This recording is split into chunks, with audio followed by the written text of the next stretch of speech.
আজ এই শাহবাগের উন্মুক্ত মঞ্চে আমরা আবারও দাঁড়িয়েছি। জুলাই অভ্যুত্থানের 8 মাস পেরিয়ে 9 মাসে গিয়ে দাঁড়িয়েছি।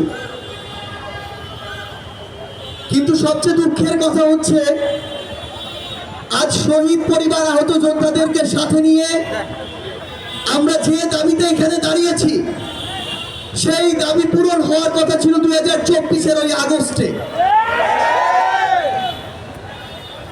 আমরা আজকে অনেক কথা বলছি যে আমাদের আওয়ামী লীগ নিষিদ্ধ করতে হবে, তাদের কর্মসূচি নিষিদ্ধ করতে হবে, তাদের রেজিস্ট্রেশন বাতিল করতে হবে। কিন্তু আমাদের জায়গা থেকে এই কথাগুলো এই মঞ্চে আজ কেন দাঁড়িয়ে বলতে হচ্ছে? আজকে যদি আমরা এর পিছনে সরাসরি কারণগুলো দেখি, আমাদেরকে এই আওয়ামী লীগ নিষিদ্ধ না করার জন্য বিভিন্ন মহল কি কি কারণ দেখাচ্ছে, পায় তারা দেখাচ্ছে। তারা আমাদেরকে শোনায় যে বহির্বিশ্বে তাদের ইমেজ ক্ষুণ্ণ হতে পারে। ওই স্টেক হোল্ডার, ওই কথা কথিত বিভিন্ন মহলকে আমরা বলতে চাই, বিগত 16 বছরে যখন পিলখানায় হত্যাকাণ্ড হয়, যখন শাপলায় হত্যাকাণ্ড হয়, যখন শাহবাগে, যাত্রাবাড়িতে, শনি রাখায়, উত্তরে হত্যাকাণ্ড হয়, তখন এই বহির্বিশ্ব কোথায় ছিল? এই যে জেনারেশন, এই জেনারেশনকে ভয় করুন, এই জেনারেশনকে ভয় করুন। যদি এই জেনারেশনের রক্তের উপরে দাঁড়িয়ে ইমোশন নিয়ে খেলার চেষ্টা করেন, এই জেনারেশন সকল ক্ষমতার বিপক্ষে গিয়ে যে কাউকে টেনে হিস্ট্রি নামাতে পারে, কুয়েটের ওই ভিসি তার প্রমাণ। আমরা ইনকিলাব মঞ্চকে ধন্যবাদ জানাই যে তারা সকলকে নিয়ে আজকের এই শহীদ মার্চের আয়োজন করেছে। এই মঞ্চের সকল শহীদ পরিবার, সামনে থাকা সকল আহত যোদ্ধাকে সামনে রেখে একটি কথাই বলি, এই অন্তর্বর্তীকালীন সরকারের সবচেয়ে বড় লেজিটিমেসি হচ্ছে এই শহীদরা, এই শহীদদের হত্যার বিচার করার পূর্ব পর্যন্ত এই অন্তর্বর্তীকালীন সরকার যদি অন্য কোনো কিছুর চিন্তা করে, তাহলে তারা তাদের সারা জীবনের এই রক্তের দায়বদ্ধতা কখনো এড়াতে পারবে না। ইনকিলাব জিন্দাবাদ। আমি আমার বক্তব্য শেষ করছি। আল্লাহ হাফেজ। বাংলাদেশ জিন্দাবাদ, জাতীয়তাবাদী শ্রমিক দল জিন্দাবাদ, শহীদ জিয়াউর হোক, বেগম খালেদা জিন্দাবাদ, তারেক রহমান জিন্দাবাদ। মহান দেশ অমর হোক। আজকের এই মহান মেঘমুখের সমাবেশে ইতিমধ্যে সংযুক্ত হয়েছেন আজকের অনুষ্ঠানের মাননীয় প্রধানমন্ত্রী, বিএনপির ভারপ্রাপ্ত চেয়ারম্যান, বাংলাদেশের গণমানুষের আশা-আকাঙ্ক্ষার প্রতীক, জাতীয়তাবাদী শ্রমিক দলের রাজনৈতিক অভিভাবক, আজকের অনুষ্ঠানের মাননীয় প্রধানমন্ত্রী সংযুক্ত হয়েছে।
অন্যতম সদস্য সাবেক মন্ত্রী বাবু ঈশ্বরচন্দ্র রায়, বক্তব্য নিয়ে আসছেন।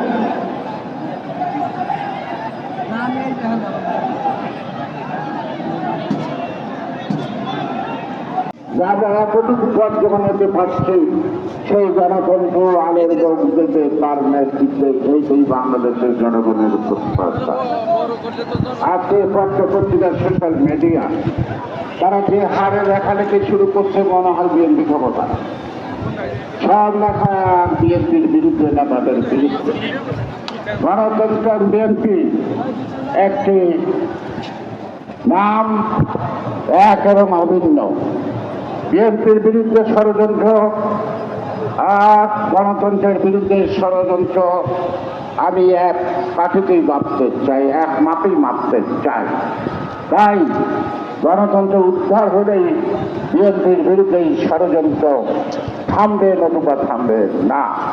বিএনপির বিরুদ্ধে ষড়যন্ত্র এই কারণে বা বিএনপির অপরাধ, তারা একটা সুস্থ অবাধ নির্বাচন চায়, জনগণের মালিকানা ফেরত দিতে চায়, তাদের ভোটের অধিকার ফেরত দিতে চায়। ইদানিংকালে এক সাংবাদিক বললেন যে আপনারা এই গণতন্ত্রের কথা এখন বলছেন কেন? আমি বললাম যে 11 বছর যাবৎ বলছি, নতুন কিছু না।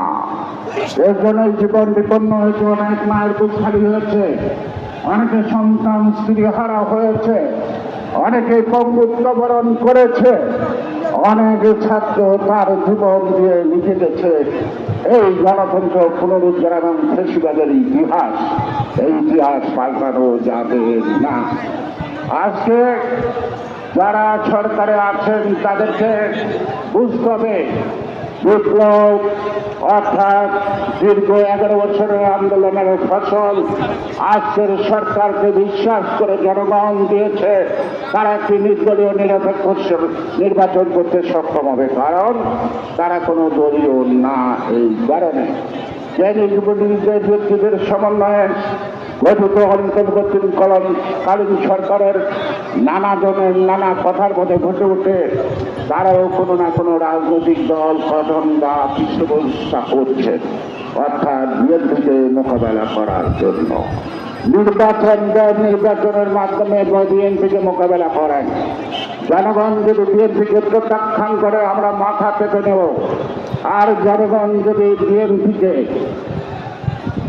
জয়ী করে অথবা রাষ্ট্রীয় দায়িত্ব দেয়, তাতে আপনাদের মনে কষ্ট লাগার কোনো কারণ আছে কিনা আশা করি প্রকাশ করবে। আজকে এই সরকার একটি চুক্তি করছে আরাকানের সাথে, একটা অন্তর্বর্তীকালীন সরকার চুক্তি করছে আরাকানের সাথে 7টা শর্ত। 7টা শর্ত গোপন কেন? হাসিনা ইন্ডিয়ার সাথে অনেক চুক্তি করেছে, সেই চুক্তি অনেক কিছু গোপন। আজকের সরকার পররাষ্ট্র উপদেষ্টার কথায় বোঝা যাবে, তাহলে হাসিনা সরকারের চরিত্রের সাথে এই সরকারের চরিত্রের তফাৎটা কি আপনারা আমাদেরকে বুঝে বলেন।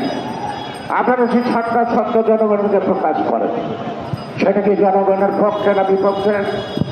আমাদের আজকের স্বাধীনতার সার্বভৌমত্ব, আমাদের সীমান্ত নিরাপত্তা থেকে আরম্ভ করে প্রত্যেকটি বিষয়ে পর্যালোচনা করলে বোঝা যায় যে এই চুক্তি আগামী দিন একটি বীজ ফোড়া হয়ে দাঁড়াবে বাংলাদেশের অস্তিত্ব এবং স্বাধীনতার সার্বভৌমত্বের বিপক্ষে।